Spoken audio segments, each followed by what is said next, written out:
राजस्थान के अलवर जिले में भानगढ़ किले के बाहर लगे इस बोर्ड पर यह साफ साफ लिखा है कि सूर्य उदय से पहले एवं सूर्यास्त के पश्चात आपको इस किले में प्रवेश करना तो दूर, आपको रात के वक्त इस किले के आसपास भी नहीं भटकने दिया जाएगा। आज मैं आपको इसी भानगढ़ के किले की वो 2 कहानियां बताऊंगा जिस कारण रात के वक्त लोग इस किले में प्रवेश करना तो दूर, इसके आसपास भी नहीं भटकते। और कुछ लोग इन कहानियों को कहानी नहीं बल्कि सच्ची घटना मानते हैं। कहते हैं कि जब आमेर के राजा भगवंत दास भानगढ़ के किले को बनवा रहे थे तो वहीं कुछ दूरी पर गुरु बालूनाथ तपस्या किया करते थे। जब बालूनाथ को खबर लगी कि उनके पास में एक किला बनाया जा रहा है तो उन्होंने राजा को बुलावा भिजवाकर अपने पास बुलवाया। जब राजा भगवंत दास गुरु बालूनाथ के पास पहुंचे तो उन्होंने राजा से कहा कि आप जिस किले को बनवा रहे हो उससे मुझे कोई भी आपत्ति नहीं है, लेकिन एक बात का ध्यान रखना कि इस किले की ऊंचाई इतनी मत कर देना कि इसकी परछाई दिन के किसी भी वक्त जहाँ पर मैं तपस्या कर रहा हूँ वहाँ पर पहुँचे और मुझे छुए। उन दिनों जो साधु संत हुआ करते थे उनका बहुत आदर सम्मान किया जाता था, उनकी किसी भी बात को टाला नहीं जाता था। तो राजा ने भी ऐसा ही किया और फिर किले के निर्माण में ऐसा ही किया गया।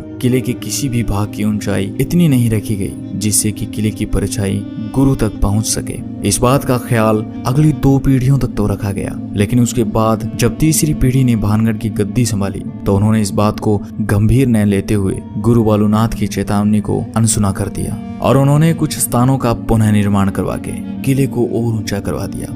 और आखिर किले की परछाई गुरु बालूनाथ तक पहुंच जाती है। और जब यह परछाई बालूनाथ की तपस्या वाले स्थान पर पहुंची तो बालूनाथ को इतना गुस्सा आया कि उन्होंने ये श्राप दे दिया कि भानगढ़ तबाह हो जाएगा। और उसी दिन के बाद भानगढ़ पर दुखों का पहाड़ टूट पड़ता है। और यह भी कहा जाता है कि 1783 में जो भयंकर अकाल आया था जिसमें मरने वालों का आंकड़ा करोड़ों में था, वो अकाल गुरु बालूनाथ के श्राप की वजह से आया था। और आज तक यहाँ पर इस श्राप का असर देखने को मिलता है, जिस कारण से लोग इस किले में रहना तो दूर, इसके आसपास भी नहीं भटकना चाहते। लेकिन दूसरी कहानी उस राजकुमारी की कहानी है जिस पर लोगों को सबसे ज्यादा विश्वास है। और इस खौफनाक कहानी के कारण ही लोग इस किले को भूतहा शैतानी किला कहते हैं। जब ये किला खुशहाल था तब यहाँ पर एक राजकुमारी रहा करती थी जिसका नाम था रत्नावती। राजकुमारी रत्नावती बेहद खूबसूरत थी। राजकुमारी की खूबसूरती के चर्चे दूर दूर तक फैले हुए थे। इस कारण हर दिन अलग अलग राजाओं के शादी के संदेश राजकुमारी के पास आया करते थे।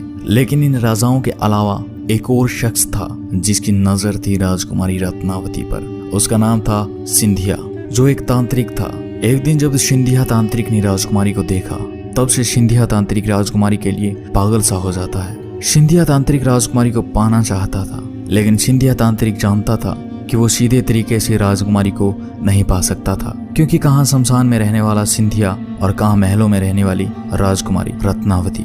तो सिंधिया तांत्रिक ने राजकुमारी को पाने के लिए एक ऐसा तरीका अपनाया जिसने उस क्षेत्र का नाश कर दिया। भानगढ़ के इस किले में उन दिनों बाजार लगता था। तो एक दिन राजकुमारी की दासी इसी बाजार में राजकुमारी के लिए तेल लेने आई। बस सिंधिया तांत्रिक को इसी दिन का इंतजार था। जब वह दासी तेल खरीद कर वापस जाने लगी तो तांत्रिक ने उसे रोक लिया। सिंधिया तंत्र विद्या में इतना माहिर था कि उसने उस तेल पर वशीकरण का मंत्र फूंक दिया ताकि वो राजकुमारी को पा सके।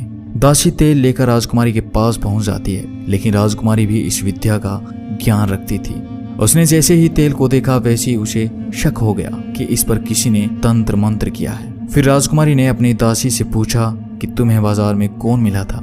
तब दासी ने बताया कि उसे सिंधिया तांत्रिक मिला था। तब सिंधिया तांत्रिक नाम सुनते ही रानी को सब कुछ समझ में आ जाता है। उसे समझ आ गया था कि मामला क्या है। राजकुमारी ने वो शीशी किले के ऊपर पड़े एक बड़े पत्थर पर दे मारी और सारा तेल उस पत्थर पर बिखर गया। ये कहा जाता है कि तांत्रिक ने उस तेल पर ऐसा जादू किया जिससे अगर कोई उस तेल को लगाता तो वह उसके वश में हो जाता और खुद ब खुद उसके पास आ जाता। और आखिर ऐसा ही हुआ। वह बड़ा पत्थर जिस पर राजकुमारी ने तेल फेंका वह लुढ़कने लगता है और जिस स्थान पर सिंधिया तांत्रिक तंत्र मंत्र किया करता था उस स्थान तक लुढ़कता हुआ जाकर सिंधिया के छाती पर चढ़ जाता है। अब सिंधिया सारी बात समझ चुका था तो मरते मरते सिंधिया तांत्रिक ने श्राप दे दिया कि भानगढ़ तबाह हो जाएगा, सारे लोग मारे जाएंगे और उनकी आत्माएं यहीं इस किले में भटकती रहेगी। और इतना कहकर सिंधिया तांत्रिक मर जाता है। और इसके बाद होता है एक भयानक युद्ध जिसमें भानगढ़ के सैकड़ों लोग मारे जाते हैं। और ये कहा जाता है कि सिंधिया की उस श्राप के कारण आज तक इस किले में उनकी आत्माएं भटकती है और आज भी रात के वक्त यहाँ चीखने चिल्लाने की आवाज आती है। दोस्तों ये तो थी वो घटनाएं जो पारालौकिक शक्तियों से जोड़कर देखी गई थी, लेकिन इन सब के अलावा एक कारण और भी है और ये मानना पड़ा कि इस किले में कुछ न कुछ गलत जरूर होता है जो लोगों के लिए खतरनाक हो सकता है। कुछ समय पहले इस किले में रात के वक्त लोग चले जाते थे जो जगह जगह पर इस किले को खोदने लगते थे। उन्हें लगता था कि इस किले में कोई पुराना खजाना गड़ा हुआ है और वो इसी खजाने की तलाश में रात में इस किले में खुदाई किया करते थे। उस वक्त इस किले में रात के वक्त कुछ आपराधिक गतिविधियां होने लगी थी और इन्हीं असामाजिक तत्वों के कारण इस किले में रात के वक्त प्रवेश करना वर्जित कर दिया गया था। फिर 2016 में एक ऐसी घटना घटित हुई जिसने फिर एक बार इस किले पर सवाल खड़े कर दिए। दरअसल इंडियन पैरानॉर्मल सोसाइटी के प्रमुख गौरव तिवारी एक न्यूज चैनल के साथ मिलकर इस किले में पड़ताल करने आए थे।